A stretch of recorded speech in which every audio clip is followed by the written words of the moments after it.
Students, in the previous session, I explained about the development of the male gametophyte. That is the microspore, or we can call it as a pollen grain.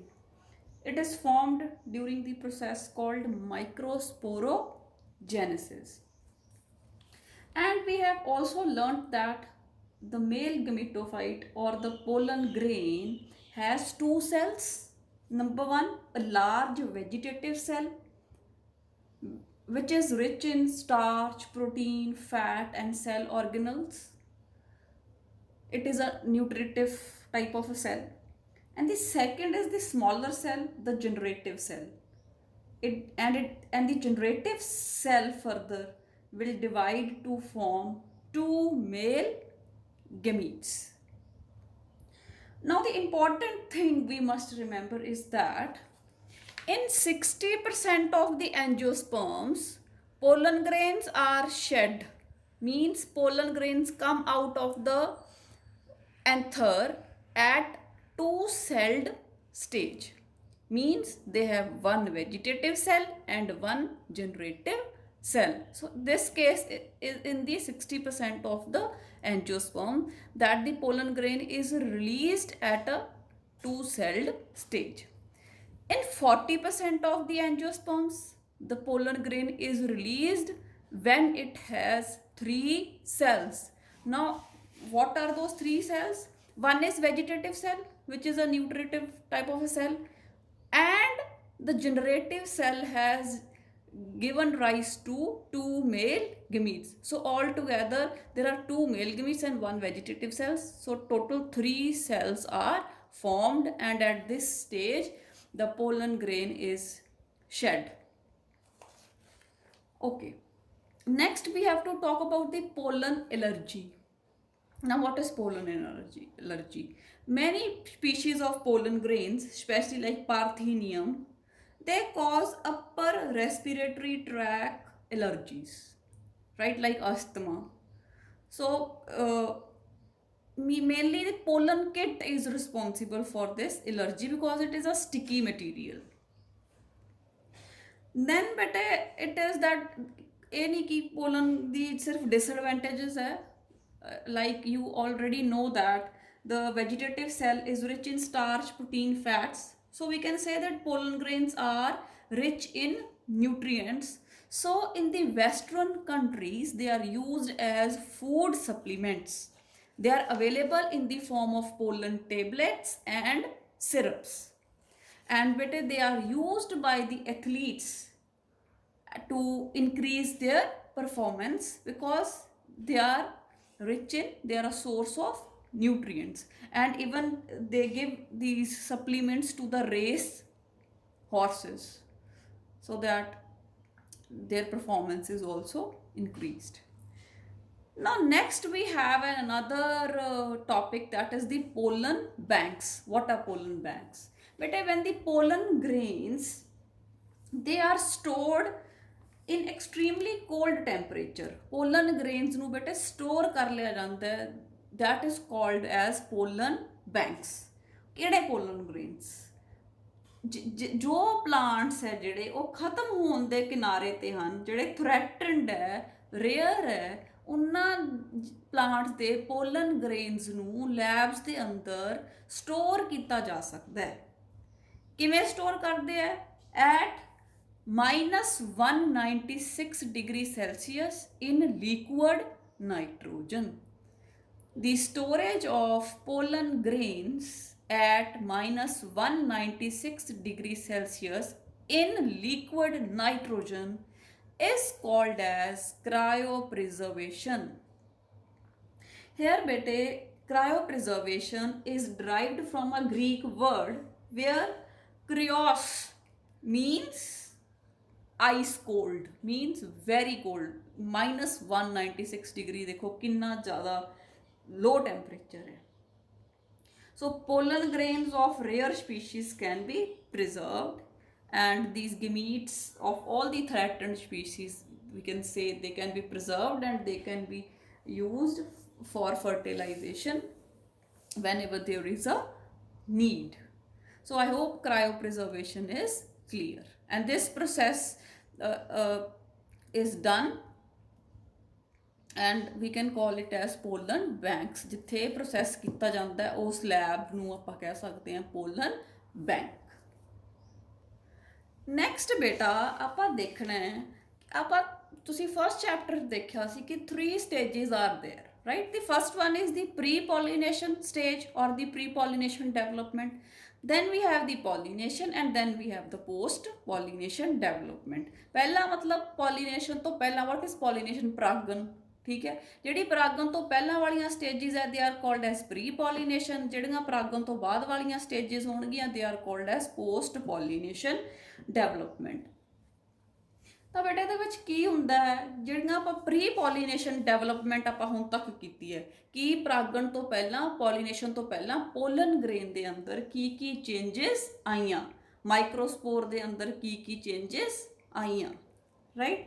So that is pre pollination. Pre pollination ਤੋਂ ਬਾਅਦ ਬੇਟੇ ਹੁੰਦੀ ਹੈ pollination, means transfer of pollen grains. ਇਹਦੀਆਂ details ਆਪਾਂ ਅੱਗੇ ਜਾ ਕੇ ਕਰਾਂਗੇ। ਤੇ ਫਿਰ ਬੇਟੇ ਜਦੋਂ ਜਿਹੜਾ ਹੈਗਾ ਪੋਲਨ ਗ੍ਰੇਨਸ ਟ੍ਰਾਂਸਫਰ ਹੋ ਜਾਂਦੇ ਹੈ ਟੂ ਦ ਗਾਇਨੋਸ਼ੀਅਮ ਪਾਰਟ, ਠੀਕ ਹੈ, ਤਾਂ ਦੈਟ ਉਸ ਤੋਂ ਬਾਅਦ ਜਿਹੜੀਆਂ ਤਬਦੀਲੀਆਂ ਆਉਣਗੀਆਂ that is called S post pollination development.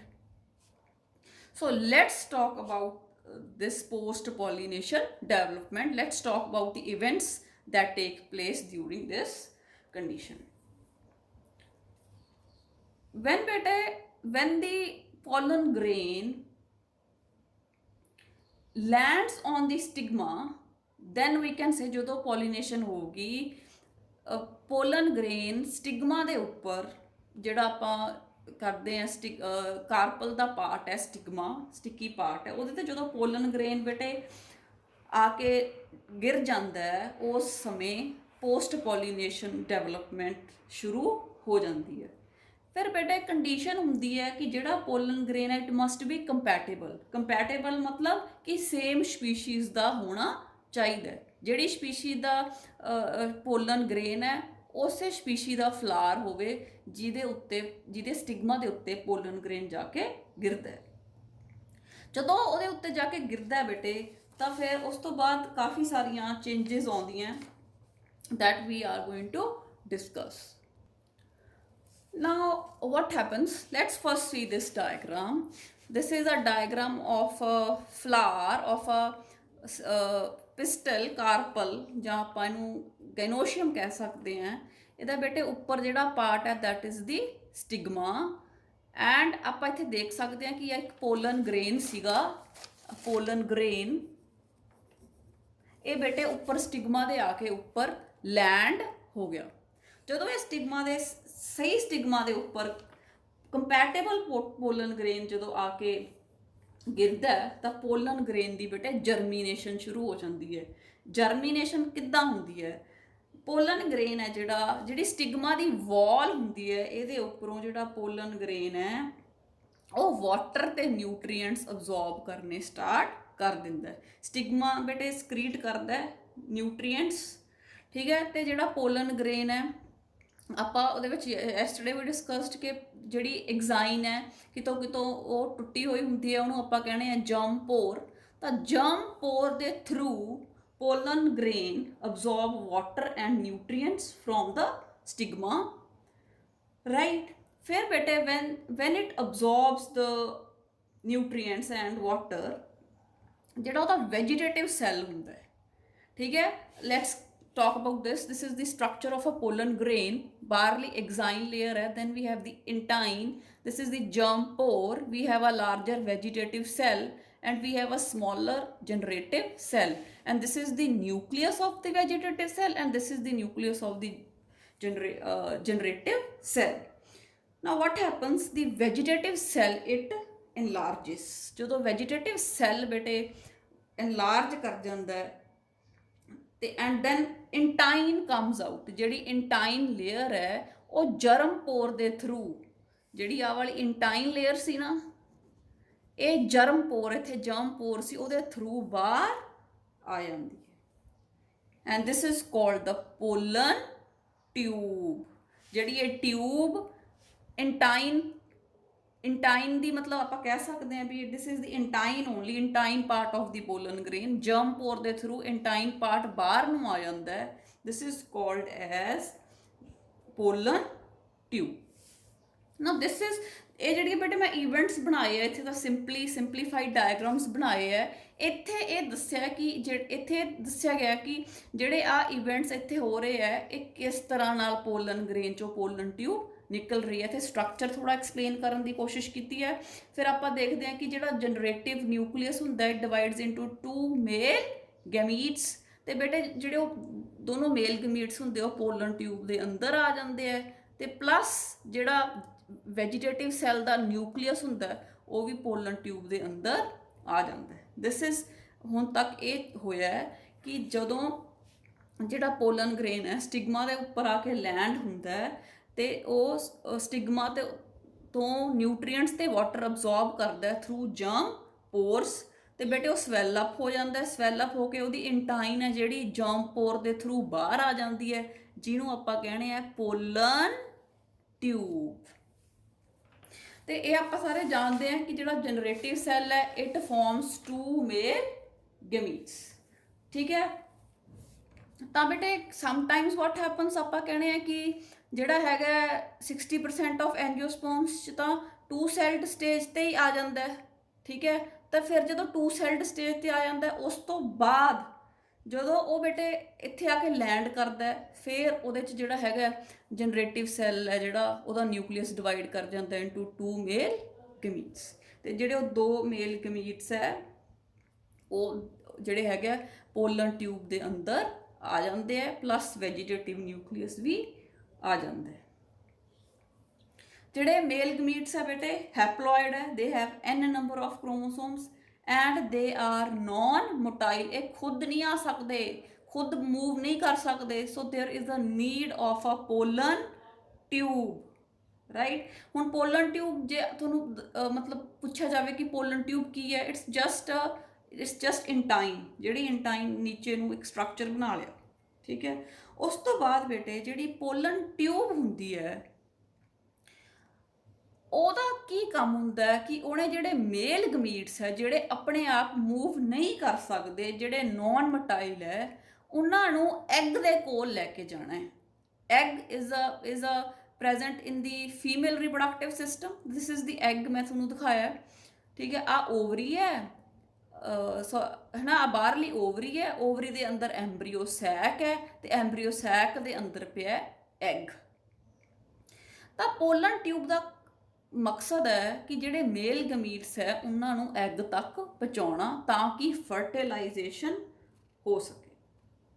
Main function ਦਾ ਪੋਲਨ ਟਿਊਬ ਦਾ ਇਹ ਸੀ to carry the male gametes to the egg which is present inside the embryo sac. But ਬੇਟੇ ਇਹਦੇ ਨਾਲ ਨਾਲ ਜਿਹੜੀ ਪੋਲਨ ਟਿਊਬ ਹੈ ਇਹ ਹਾਰਮੋਨਸ ਵੀ ਸਕਰੀਟ ਕਰਦੀ ਹੈ ਤੇ ਫੂਡ ਵੀ ਸਕਰੀਟ ਕਰਦੀ ਹੈ ਤਾਂ ਕਿ ਮੇਲ ਗਮੀਟਸ ਨੂੰ ਜਿਹੜੇ ਨੂੰ ਨਰਿਸ਼ ਕੀਤਾ ਜਾ ਸਕੇ, ਰਾਈਟ।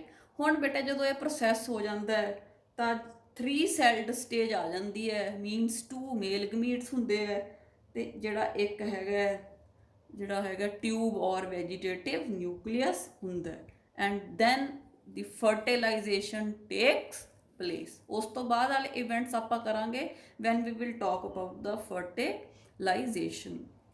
ਤਾਂ ਬੇਟੇ ਆ ਸਟਿਗਮਾ ਸੀਗਾ ਜਿਹੜਾ ਫਲਾਰ ਦਾ ਪਿਸਟਲ ਦਾ ਸਟਿਗਮਾ ਸੀ, this is a long tube, ਜਿਹੜੀ ਆ ਹੈਗੀ ਹੈ ਸਟਾਈਲ ਹੈ।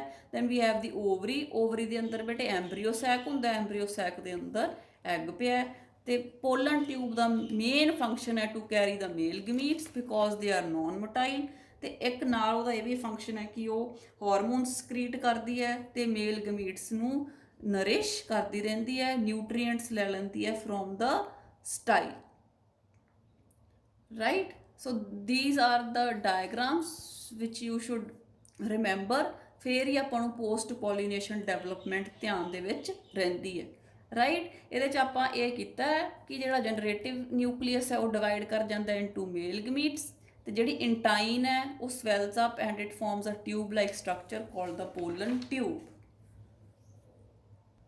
Now beta, when we were talking about the structure of a flower, ठीक है, I taught you that there are 4 whorls, the calyx, corolla. Then we discussed about the androecium. Androecium ਦਾ ਆਪਾਂ structure study ਕੀਤਾ, pollen grains ਕਿਵੇਂ ਬਣ ਰਹੇ ਹੈ, ਕਿੱਥੇ ਬਣ ਰਹੇ ਹੈ, ਠੀਕ ਹੈ। ਉਹ ਪ੍ਰੀ ਪੋਲੀਨੇਸ਼ਨ ਸਟੇਜਿਸ ਕੀਤੀਆਂ, ਫਿਰ ਆਪਾਂ ਉਹਦੀ ਪੋਸਟ ਪੋਲੀਨੇਸ਼ਨ ਵੀ ਕਰ ਲਈ ਕਿ what is going to happen with the pollen grain, what is the fate of the pollen grains, ਕੀ ਕਰਦੇ ਹੈ। So we discussed all the parts of the androecium and what all, how the gametes are formed in the androecium. Now we come to the fourth one of the flower, that is the female reproductive organ.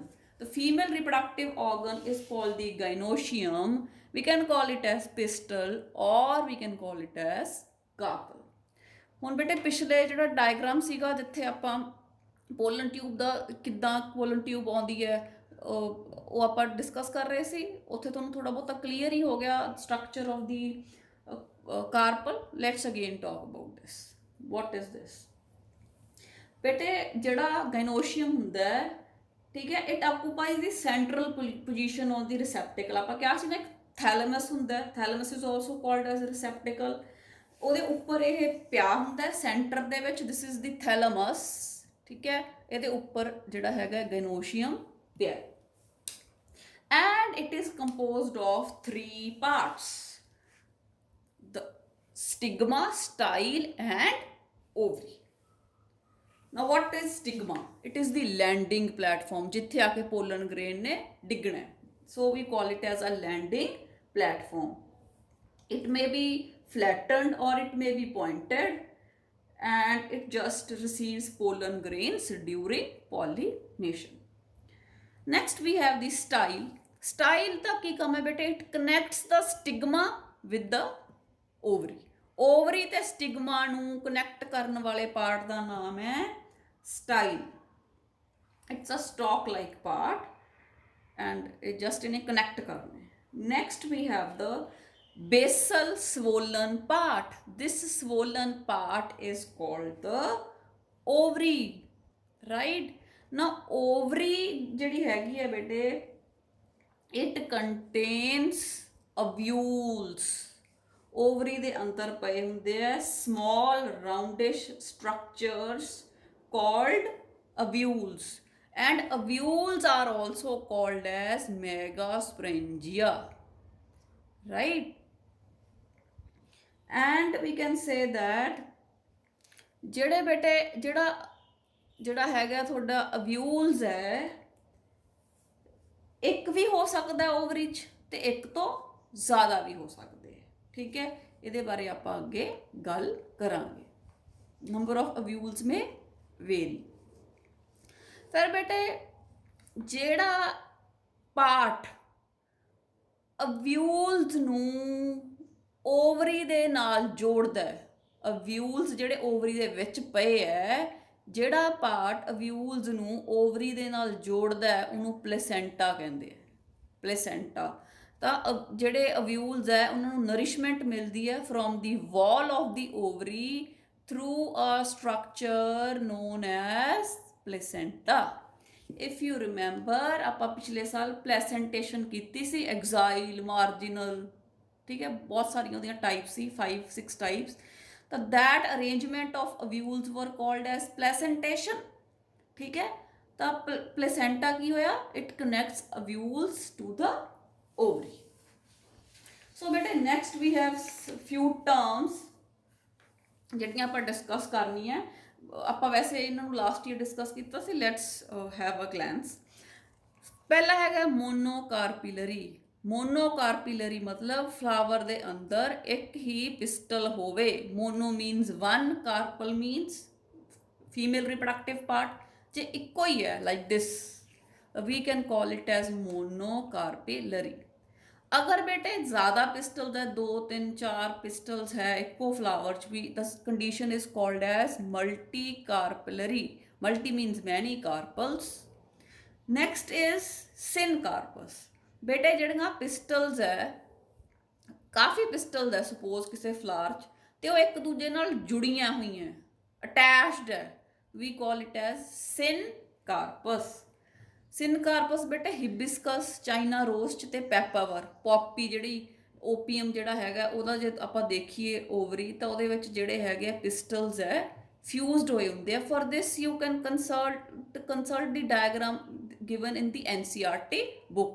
You will have a better understanding. Next we have the apocarpus, means the pistils are free, they are not fused with each other, and the example is of ranunculus. Okay, now ਬੇਟਾ ਜਦੋਂ fertilisation ਹੋਗੀ, fertilisation ਕੀ ਹੈ? when the male gamete fuses with the egg, ਜਦੋਂ ਗਮੀਟਸ ਦੀ fusion ਹੋ ਜਾਂਦੀ ਹੈ, ਗਮੀਟਸ ਮਿਲ ਜਾਂਦੇ ਹੈ, it is called as fertilisation. ਤੇ ਬੇਟੇ ਜਦੋਂ ਫਰਟੀਲਾਈਜੇਸ਼ਨ ਹੋ ਜਾਂਦੀ ਹੈ, ਓਵਰੀ ਤੋਂ ਬਣ ਜਾਂਦੇ ਆ ਫਰੂਟਸ ਤੇ ਅਵਿਊਲਸ ਤੋਂ ਬਣ ਜਾਂਦੇ ਆ ਸੀਡ। ਹੁਣ ਸਪੋਜ਼ ਆਪਾਂ ਮੈਂਗੋ ਦਾ ਦੇਖੀਏ ਜੀ, ਮੈਂਗੋ ਬਾਹਰ ਜਿਹੜੀ ਪਲਪ ਹੈ ਉਹ ਸਾਰਾ ਕੀ ਸੀ? ਓਵਰੀ। ਜਿਹੜੀ ਅੰਦਰ ਗੁਠਲੀ ਹੈ, ਗਿੜਕ ਹੈ, ਠੀਕ ਹੈ, ਉਹ ਕੀ ਹੈ? ਅਵਿਊਲਸ। ਉਹ ਮਤਲਬ ਅਵਿਊਲ ਤੋਂ ਅੱਗੇ ਮੈਚਿਓਰ ਹੋ ਕੇ ਸੀਡਸ ਬਣ ਜਾਂਦੇ। ਹੁਣ ਬੇਟਾ ਡਿਪੈਂਡ ਕਰਦਾ ਕਈ ਜਦੋਂ ਕਈ ਆਪਾਂ ਫਰੂਟਸ ਖਾਂਦੇ ਉਹਨਾਂ 'ਚ ਬਹੁਤ ਸਾਰੇ ਸੀਡਸ ਹੁੰਦੇ ਆ, ਕਈਆਂ ਦੇ ਵਿੱਚ ਇੱਕੋ ਹੀ ਹੁੰਦਾ, ਲਾਈਕ ਮੈਂਗੋ। ਤਾਂ ਇਹਦਾ ਮਤਲਬ ਜੇ ਮੈਂਗੋ ਦੇ ਵਿੱਚ ਇੱਕੋ ਸੀਡ ਹੈ, ਇਹਦਾ ਮਤਲਬ ਉਹਦੇ ਵਿੱਚ ਇੱਕ ਹੀ ਅਵਿਊਲ ਸੀ, ਕਿਉਂਕਿ ਅਵਿਊਲ ਨੇ ਹੀ ਮੈਚਿਓਰ ਹੋ ਕੇ ਸੀਡ ਬਣਾਉਣੇ ਆ, ਰਾਈਟ। ਤੇ ਕਾਫੀ ਸਾਰੇ ਜਿਹੜੇ ਹੁੰਦੇ ਆ ਫਰੂਟਸ, ਜਿਵੇਂ ਵਾਟਰਮੈਲਨ, ਪਪਾਇਆ, ਤਾਂ ਬਹੁਤ ਸਾਰੇ ਸੀਡਸ ਹੁੰਦੇ ਆ। ਇਹਦਾ ਮਤਲਬ ਉਹਦੇ ਵਿੱਚ ਬਹੁਤ ਸਾਰੇ ਅਵਿਊਲਸ ਹੁੰਦੇ ਆ, and every ovule forms the seed, right? So this is what we have to discuss. Now next we will discuss about the ਅਵਿਊਲ। ਬੇਟੇ ਅਵਿਊਲ ਦੇ ਸਟਰਕਚਰ ਨੂੰ ਆਪਾਂ ਡਿਟੇਲ 'ਚ ਕਰਨਾ ਹੈ ਅੱਗੇ। ਅਵਿਊਲ ਦੇ ਅੰਦਰ ਕੀ ਪਿਆ? ਅਵਿਊਲ ਦੇ ਅੰਦਰ ਐਂਬਰੀਓ ਸੈਕ ਪਿਆ, ਰਾਈਟ। ਤਾਂ ਐਂਬਰੀਓ ਸੈਕ ਦੇ ਵਿੱਚ ਐਗ ਪਿਆ, ਤਾਂ ਡਿਫਰੈਂਟ ਪਾਰਟਸ ਉਹਦੇ ਆਪਾਂ ਡਿਸਕਸ ਕਰਨੇ ਆ। Now we are talking about the gynoecium. previous lectures we talked about in the detail about the androecium, ਠੀਕ ਹੈ। ਤਾਂ ਆਪਾਂ ਅਵਿਊਲਸ ਬਾਰੇ ਗੱਲ ਕਰਾਂਗੇ। ਅਵਿਊਲਸ ਨੂੰ ਮੈਗਾਸਪੋਰੈਂਜੀਆ ਵੀ ਕਹਿੰਦੇ ਆ। ਇੱਕ ਹੁੰਦਾ ਕੀ ਹੈ? It is a mass of meristematic cells, ਗੁੱਛੇ, ਮਰਿਸਟੇਮੈਟਿਕ ਸੈਲਸ ਦੇ ਗੁੱਛੇ, ਤਾਂ we call it as ovules. Okay students, now let us discuss about the structure of an ovule or a structure of a megasporangium. It is a mass of meristematic cells. It is formed from meristematic cells and it is having different parts. Let's discuss about the parts. The first one is the funicle. Okay? The ovule is attached to the placenta by means of a stalk. ठीक है, ਜਿਹੜਾ ovule ਹੁੰਦਾ ਹੈ ਪਲੇਸੈਂਟਾ ਦੇ ਨਾਲ ਇੱਕ ਡੰਡੀ ਦੇ ਨਾਲ ਜੁੜਿਆ ਹੁੰਦਾ ਹੈ, ਉਸ ਡੰਡੀ ਨੂੰ ਕਹਿੰਦੇ ਆ funicle. That stalk is called as funicle. After that we have the hilum, ਜਿੱਥੇ ਬੇਟੇ ਅਵਿਊਲ ਦੀ ਬੋਡੀ ਤੇ ਫਿਊਨੀਕਲ ਜੁੜਿਆ। ਆ ਸਾਰੀ ਅਵਿਊਲ ਦੀ ਬੋਡੀ ਸੀ, ਆ ਇੱਥੋਂ ਸਟਾਕ ਸ਼ੁਰੂ ਹੋ ਗਈ ਫਿਊਨੀਕਲ। ਜਿਹੜਾ ਆ ਪੁਆਇੰਟ ਹੈ wear the we can say ਅਵਿਊਲ, ਠੀਕ ਹੈ, ਆ ਸਾਰਾ ਅਵਿਊਲ ਸੀ, meets with the funicle, that junction is called the hilum. Next are the integuments. ਜਿਹੜੀ ਬੇਟੇ ਜਿਹੜੇ ਬਾਹਰ ਤੁਸੀਂ ਦੇਖ ਸਕਦੇ ਹੋ ਦੋ ਜਿਹੜੇ ਸਟਰਕਚਰਸ ਬਣਾਏ ਆ, they are called the integuments. ਦੋ ਹੁੰਦੇ ਆ ਬੇਟੇ integuments, ਇਹਨਾਂ ਦਾ ਕੰਮ ਹੈ they are the protective envelopes. ਇਹਨਾਂ ਦੇ ਅੰਦਰ ਬੇਟੇ ਐਂਬਰੀਓ ਸੈਕ ਪਿਆ, ਐਂਬਰੀਓ ਸੈਕ ਦੇ ਅੰਦਰ ਐਗ ਤੇ ਹੋਰ ਪਾਰਟਸ ਪਏ ਆ, ਇਹਨਾਂ ਨੂੰ ਪ੍ਰੋਟੈਕਟ ਕਰਨਾ ਹੈ। ਸੋ ਦੇ ਆਰ ਕਾਲਡ, ਜਿਹੜੇ ਹੈਗੇ ਆ ਇਹਨਾਂ ਨੂੰ ਕਹਿੰਦੇ ਆਪਾਂ, ਜਿਹੜੀਆਂ ਐਨਵਲਪਸ ਹੈ, ਪ੍ਰੋਟੈਕਟਿਵ ਐਨਵਲਪਸ ਹੈ, ਦੇ ਆਰ ਕਾਲਡ ਐਜ਼ ਦੀ ਇੰਟੈਗੂਮੈਂਟਸ। ਇਸ ਡਾਇਗਰਾਮ 'ਚ ਬੇਟੇ ਮੈਂ ਦੋ ਬਣਾਈਆਂ, ਆਊਟਰ ਇੰਟੈਗੂਮੈਂਟ ਐਂਡ ਇਨਰ ਇੰਟੈਗੂਮੈਂਟ। ਕਈ ਜਿਹੜੇ ਬੇਟੇ ਹਾਇਰ ਡਾਈਕੋਟਸ ਹੈ, ਹਾਇਰ ਡਾਈਕੋਟਿਲਿਡਨਸ ਪਲਾਂਟਸ ਹੈ, ਉਹਨਾਂ ਦੇ ਵਿੱਚ ਜਿਹੜਾ ਹੈਗਾ ਇੱਕੋ ਹੀ ਇੰਟੈਗੂਮੈਂਟ ਹੁੰਦੀ ਹੈ। ਤਾਂ ਉੱਦਾਂ ਦੇ ਅਵਿਊਲਸ ਜਿਨ੍ਹਾਂ ਦੇ ਬਾਹਰ ਇੱਕੋ ਹੀ ਪ੍ਰੋਟੈਕਟਿਵ ਕਵਰਿੰਗ ਹੁੰਦੀ ਹੈ, they are called as unitegmic ovules. Unitegmic ovules, uni means one, tegmic means integument, ਠੀਕ ਹੈ। ਇਹ ਹਾਇਰ ਡਾਈਕੋਟਸ। ਤੇ ਜਿਸ ਤਰ੍ਹਾਂ ਦਾ ਆਪਾਂ ਇੱਥੇ ਡਾਇਗਰਾਮ ਬਣਾਇਆ ਕਿ ਆਊਟਰ ਤੇ ਇਨਰ ਇੰਟੈਗੂਮੈਂਟਸ, ਦੋ ਇੰਟੈਗੂਮੈਂਟਸ ਪਏ ਆ, this is called as bitegmic ਅਵਿਊਲ।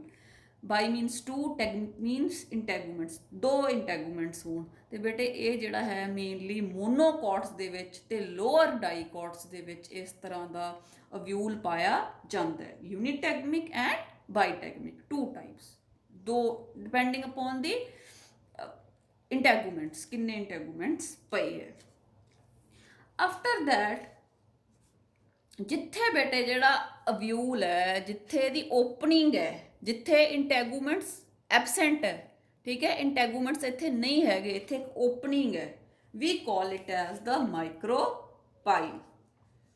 ਤੇ ਮਾਈਕਰੋਪਾਈਲ ਦੇ ਥਰੂ ਆਪਾਂ ਪਿਛਲੇ ਤੁਹਾਨੂੰ ਦੱਸਿਆ ਵੀ ਜਿਹੜੀ ਪੋਲਨ ਟਿਊਬ ਹੈ ਉਹ ਨਿਕਲਦੀ ਹੈ ਤੇ ਉਹਨੇ ਅੱਗੇ ਐਗ ਤੱਕ ਜਾਣਾ ਹੁੰਦਾ, ਤਾਂ ਐਗ 'ਚ ਉਹ ਕਿਵੇਂ ਜਾਊਗੀ? ਥਰੂ ਦਿਸ ਓਪਨਿੰਗ। ਇੱਥੋਂ ਦੀ ਪੋਲਨ ਟਿਊਬ ਆਊਗੀ, ਇੱਥੋਂ ਓਪਨਿੰਗ ਦੇ ਵਿੱਚੋਂ ਦੀ ਆਊਗੀ, it is going to reach the egg and ਜਿਹੜਾ ਹੈਗਾ ਇੰਟੈਗੂਮੈਂਟਸ ਦੇ ਵਿੱਚ ਜਿਹੜੀ ਹੈਗੀ ਆਪਾਂ ਕਹਿ ਸਕਦੇ ਹਾਂ ਜਗ੍ਹਾ ਹੁੰਦੀ ਹੈ, ਠੀਕ ਹੈ।